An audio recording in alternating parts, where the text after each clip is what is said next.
8h35 minutes, nous avons avec nous en ligne cette fois, c'est le porte-parole de l'opposition officielle en matière d'itinérance, c'est Benoît Langevin. Bon après-midi, Monsieur Langevin. Bonjour, Monsieur Pierre, comment allez-vous? Ça va toujours bien, même quand il fait froid, Monsieur Langevin. Faut saluer chaudement.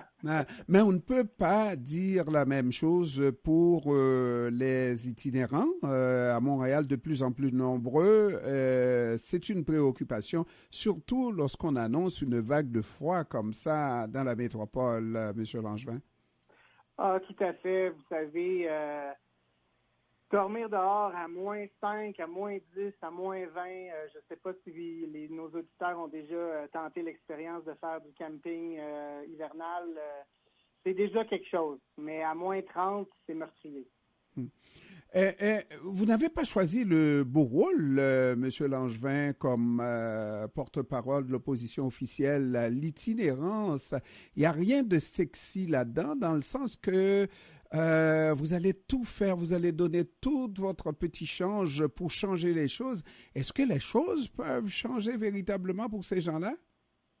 Je pense que les choses évoluent et je pense que c'est important que la société civile s'exprime sur le dossier, voit les enjeux qu'ils peuvent vivre à même leur arrondissement au travers l'ensemble de l'île de Montréal. Vous savez, on a un enjeu à la ville, c'est que on a une concentration de ressources au centre-ville. Mais malheureusement, la problématique, c'est partout sur l'arrondissement. Donc, chaque membre citoyen qui voit des enjeux, je pense que c'est important qu'ils l'amènent à la ville-centre, certes, et à leur arrondissement. C'est sûr que c'est pas un sujet qui comment je pourrais dire, qui est jamais à la mode. C'est pas un sujet qui est de joie, qui est une bonne nouvelle. C'est rare qu'on arrive à annoncer des bonnes nouvelles, mais vous savez, on a eu une annonce de l'administration Plante hier et on la salue. Maintenant, c'est sûr qu'on est critique et qu'on a d'autres questionnements par le milieu, les organismes communautaires, mais aussi des citoyens qui m'approchent comme opposition officielle pour amener des réalités que certains de nos citoyens vivent, tant au niveau de la cohabitation qu'au niveau des incivilités ou des difficultés qu'ils peuvent vivre par rapport à l'entraide, à aider quelqu'un à s'en sortir. Ça a l'air qu'on fera tout ce qu'on voudra, mais il y en aura toujours des itinérants, à savoir que même avec ces maisons d'hébergement, même avec de nouvelles constructions de loyers à prix abordables qui s'annoncent, malgré tout, il y en aura un petit groupe de résistants qui ne voudront pas être sous contrôle de quoi que ce soit. Et parmi eux, il y a certainement des gens atteints de maladies mentales. C'est sûr, mais pour moi, Monsieur Pierre, c'est que la problématique est toujours en évolution. Vous savez, vous avez de l'itinérance qui est transitoire, vous avez de l'itinérance qui est épisodique, vous avez de l'itinérance visible, puis vous avez de l'itinérance cachée. Il y a différentes catégorisations qui font en sorte qu'un même individu peut faire une de ces quatre situations-là et les ressources d'aide sont adaptées à une de ces quatre catégorisations-là dans laquelle vous pouvez vous situer. Malgré que l'itinérance a plusieurs visages, il y a une offre de service minimale pour que les Montréalais aient une dignité respectée, puis que la Ville de Montréal rencontre sa charte. La Ville de Montréal a d'inscrit dans sa charte que toute personne désirant vouloir dormir en sécurité a droit à un toit sécuritaire. Donc là, on parle de -30, donc c'est sûr et certain que l'administration, quand il ouvre 2 refuges au centre-ville, on se questionne à savoir pourquoi au centre-ville, dans le contexte où il n'y a aucun refuge entre Pierrefonds et le sud-ouest. Ce que l'opposition dit, c'est pas nécessairement qu'il n'y a pas suffisamment de lits. Ce que l'opposition dit, c'est qu'ils sont mal répartis, d'une part, et d'une autre, à savoir pourquoi est-ce que on travaillerait pas la question du logement social à un rythme qui est beaucoup plus rapide dans le contexte où l'administration Plante nous parle de 12 000 logements sociaux qui, au final, n'ont jamais été comblés. On parlait de 4 237 nouveaux logements sociaux.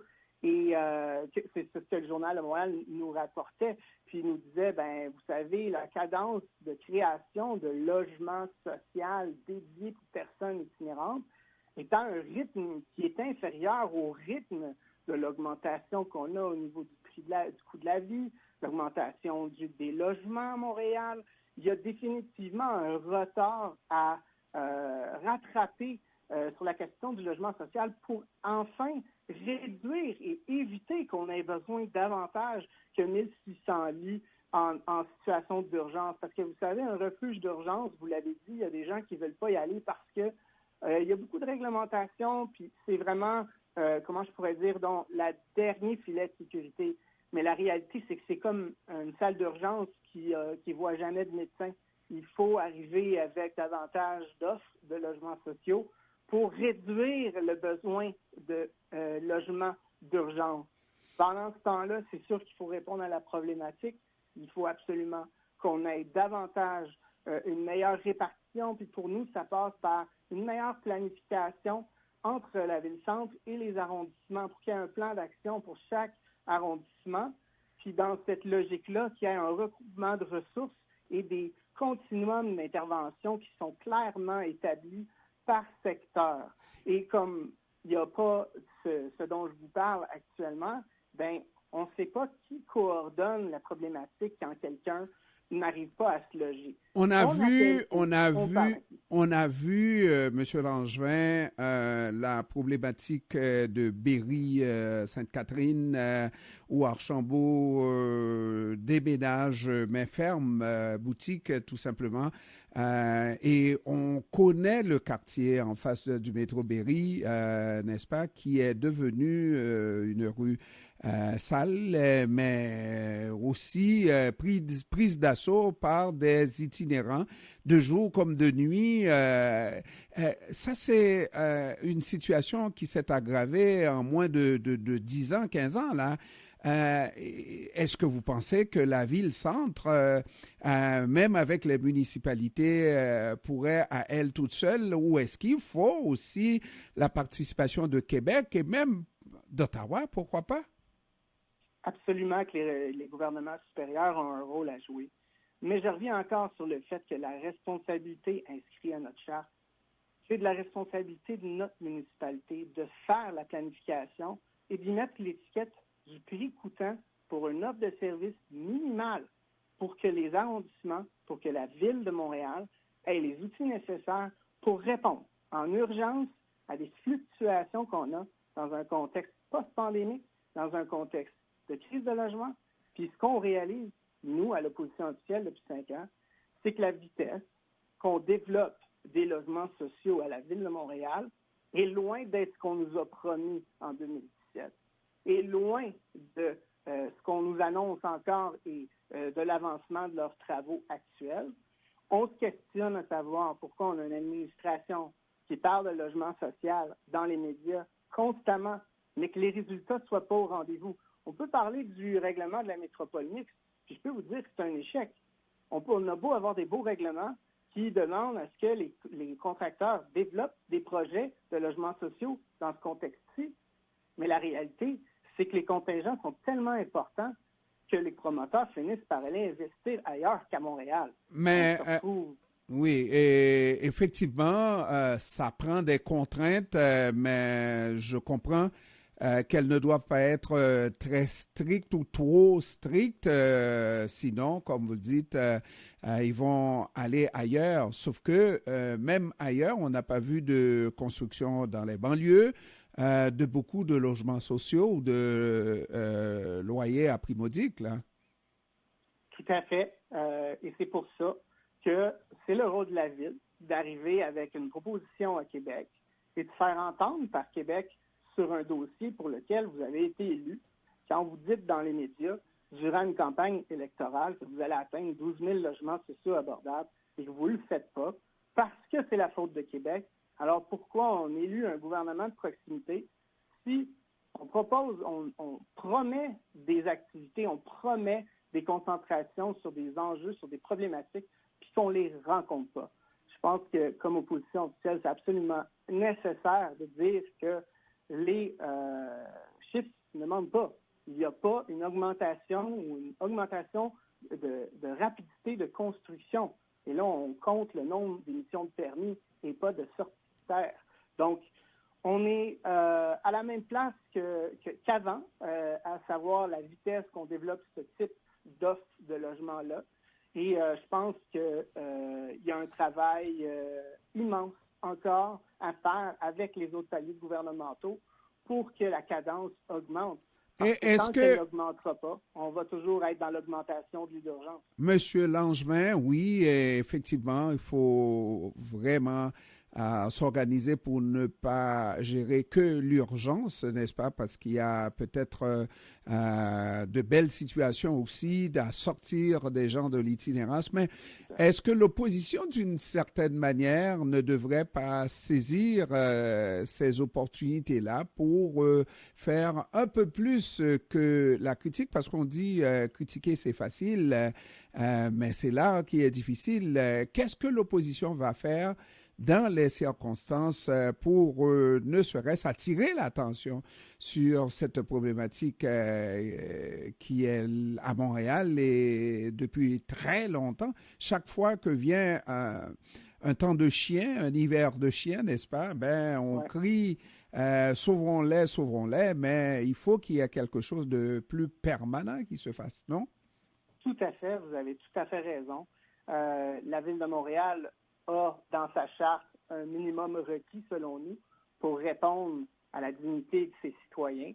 Mais définitivement, Québec a son rôle à jouer dans l'investissement d'une planification claire dans chacun des quartiers pour s'assurer qu'il y ait du développement à plus haut rythme que ce qu'on vit actuellement. Puis aussi, il faut faire le changement avec le secteur privé et pas se mettre en porte-à-faux en disant les gens qui font du développement immobilier, c'est les méchants, et nous, on est les gentils du côté du milieu communautaire qui veulent faire le changement. Donc, j'ai envie de dire que c'est un équilibre, c'est un écosystème qui actuellement comme critique à l'opposition officielle, parce que je pense que c'est absolument nécessaire, parce que j'ai envie de vous dire que s'il n'y a pas de critique, tout va bien dans le meilleur des mondes, puis on ne va jamais parler d'itinérance. On n'en parlera simplement pas. Et il va y avoir des groupes citoyens qui vont crier, mais je vais vous dire, M. Pierre, comme ex-directeur d'un OSBL qui offrait des services aux populations à risque dans l'ouest de l'île pendant 10 ans, je peux vous dire que si je suis allé en politique, c'est parce que nos voix n'étaient pas entendues. Est-ce que vous avez l'impression que nous, comme société civile, on fait suffisamment pour éradiquer ce problème qu'est l'itinérance?